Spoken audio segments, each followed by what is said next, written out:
Hi everyone, welcome to chapter 10, Bivariate Analysis.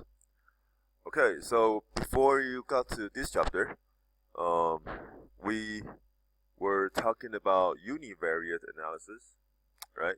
So in univariate analysis, we talk about only one variable, okay? But in this chapter, in bivariate analysis, we'll be talking about two variables, okay? So this is chapter 10, bivariate analysis. Alright, so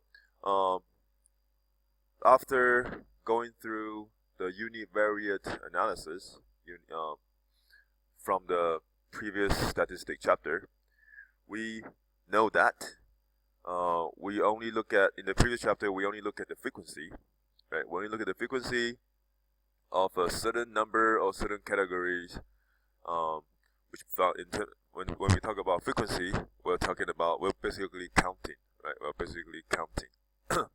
Okay. Now, also we looked at central tendency, and central tendency meaning means, median, modes, and all that, right? However, again, we only learned how to find the central tendency when it involves only one variable, right? And we also looked at a little bit on dispersions, right? How dispersed is the data, right? So we can look at the quartiles, the first quartile and the second quartile, the third quartile. And we can also, from the first and third quartile, I can get the IQR. I hope you guys remember what's IQR. IQR is interquartile range, right? We can also look at the standard deviation and the variance to help us to understand how dispersed a data set is for a univariable analysis, right? Univariate analysis. Now, in this chapter, we'll be talking about bivariate, right? So bivariate analysis allows us to look at the relationships between two variables, okay? Two variables.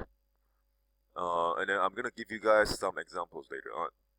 And also, we can look at the strength, right? If these two variables, if there is some sort of relationship, how strong are they, right? How is one variable related to the other? And we can also test our hypothesis about the relationships. Right? So bivariate analysis allow us to look more into the relationship between two variables. So let's take a look at some examples. So here I've listed down three examples. Right. So for example, the first one is how many hours do you sleep versus a person's height. Right. So maybe the more you sleep, the taller you are, or maybe the more you sleep, the shorter you are.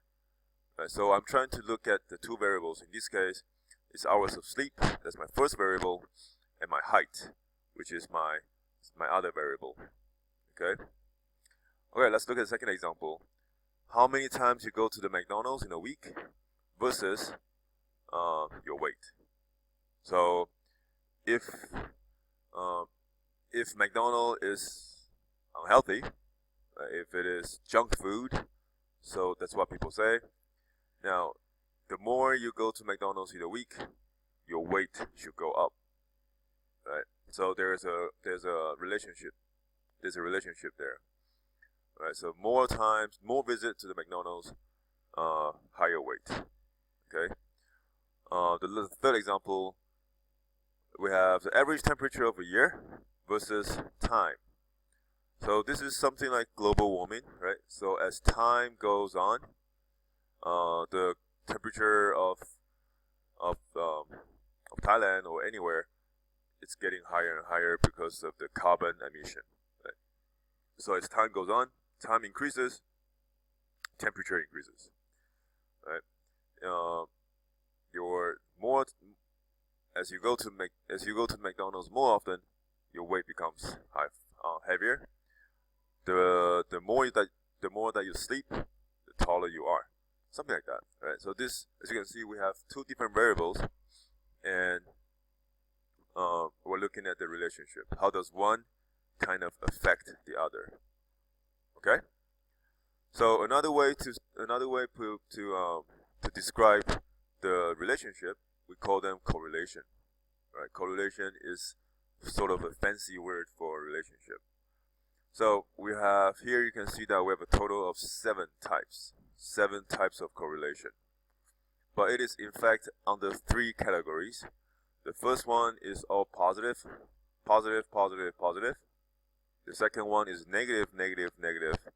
And the third one is no correlation. Okay, so let's look at the positive first. Right, the positive. So the perfect positive correlation, you can see that all the points, each point represents one data. Okay, each point represents one data, and for under a perfect positive correlation, all the points would line up neatly in a straight line. We would never see this. Okay, we would never see this because that's pretty much impossible, right? If it's correlation, it's gonna have a little bit of deviation, right? So let's look at something that's more practical: the high positive correlation and the low positive correlation. Another name for high positive correlation is strong positive. So strong positive correlation, or low positive correlation could also be called as weak positive correlation. If you look at these 2 graphs, you can clearly see that under a high positive correlation, the points are closer to each other. They're closer to each other than the low positive correlation points. You can see that if we can sort of see this as my x increases, the points tend to get higher and higher in terms of the y. Right? Same thing here. As my x increases, the data points tend to get higher and higher.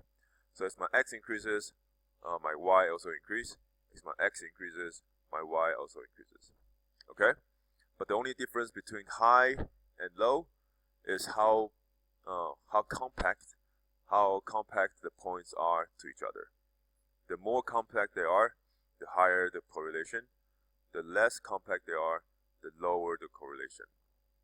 Okay? Let's look at negative correlations. So again, negative correlations, maybe you may have guessed this already.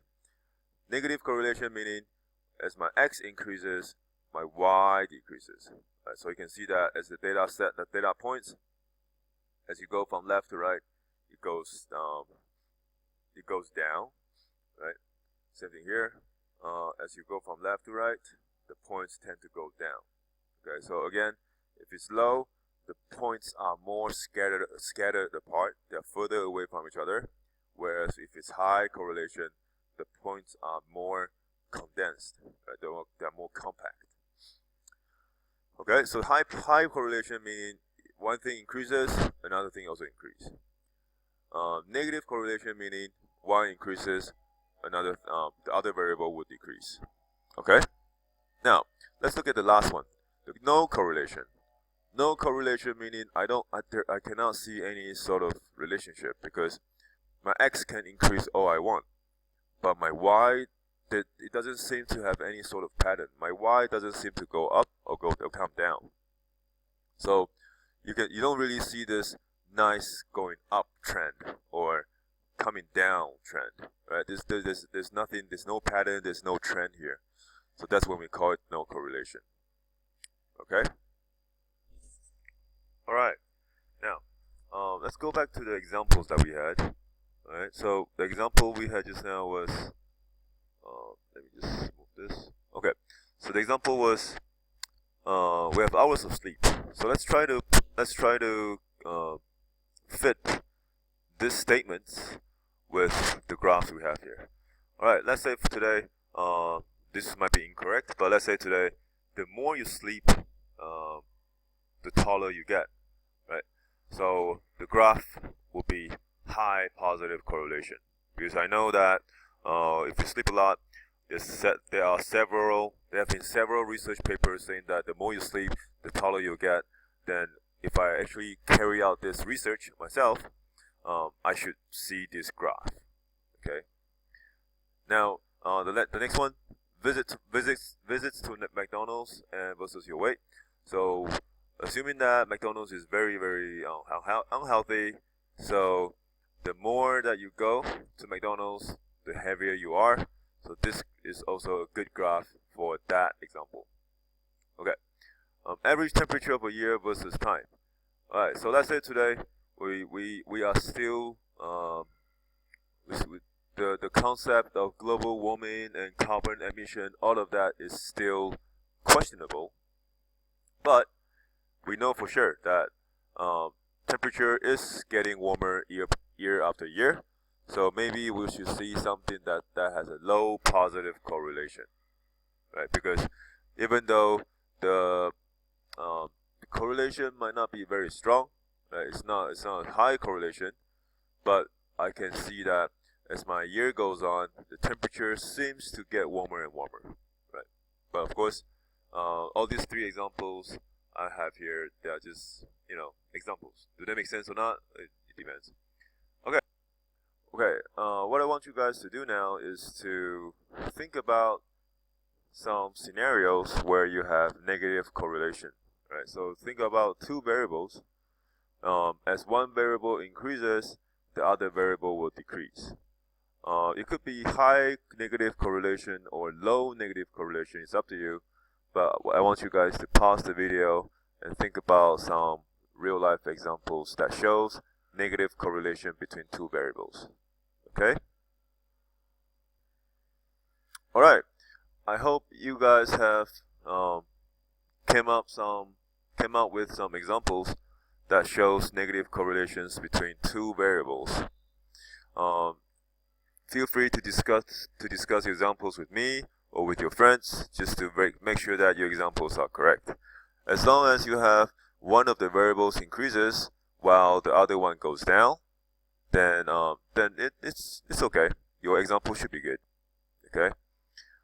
Alright. In the next video, I'm gonna show you guys some scatter plot and regression line, and also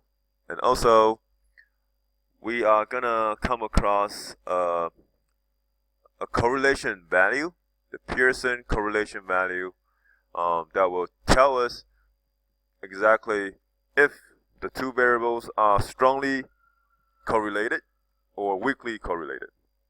Okay? I'll cover all that in the next video. Please make sure you have your TI-84 ready, and then I'll see you next video, guys. Bye.